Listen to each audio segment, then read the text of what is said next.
a xente está contenta. Como se decía, isto foi para mellorar a vida, para eso se fan as obras, para que as cousas funcionen mellor. E como decía o alcalde, e como vimos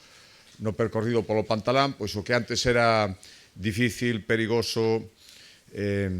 engorroso, incómodo, moitas veces, ás veces nin se podía facer, traballar, sobre todo en condicións de mala mar, varios barcos, pois agora vai ser moito máis sinxelo, cada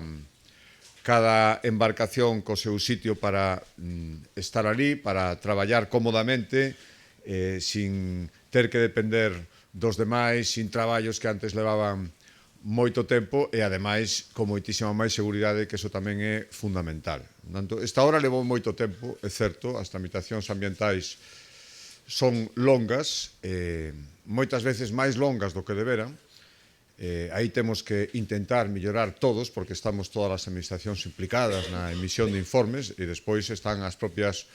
complexidades dunha obra deste tipo. As obras no mar nunca son sinxelas, pero é certo, eu tamén quero agradecer a todos os que conseguiron que unha obra que se empezou a facer prácticamente hai un ano, agora sexa unha realidade, xa estemos utilizando, xa se poida entregar, e que ademais se fixera non só en plazo, sino en precio, que eso tamén creo que é moi importante nestes tempos. Quedan moitos retos pendientes. Agora en Bruselas, e eu ademais agradezo, porque estamos indo da man do Goberno de España en transmitirlle a Unión Europea que os investimentos, esta obra ten unha parte importante de fondo europeo, supoño será o FEMPA, que temos que seguir dispoñendo deses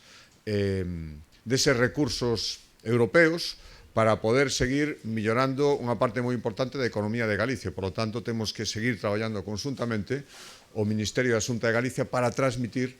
que, entendendo que agora no novo período económico en Europa hai outras necesidades, hai algunhas que teñen que permanecer. E o sector primario, que ten que ver coa agricultura e o que ten que ver coa pesca, é unha das que non pode estar en discusión e, por lo tanto, eu agradezo que sigamos traballando conjuntamente.